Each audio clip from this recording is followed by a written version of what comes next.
ঘুমাচ্ছিস কেন? হ্যাঁ, ঘুমাচ্ছিস কেন?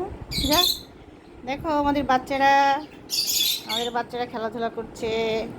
ছোট ছোট বাচ্চা। এই, তোর আবার হাগু করিস না, ঠিক আছে? ডায়াপার পরাতে হবে।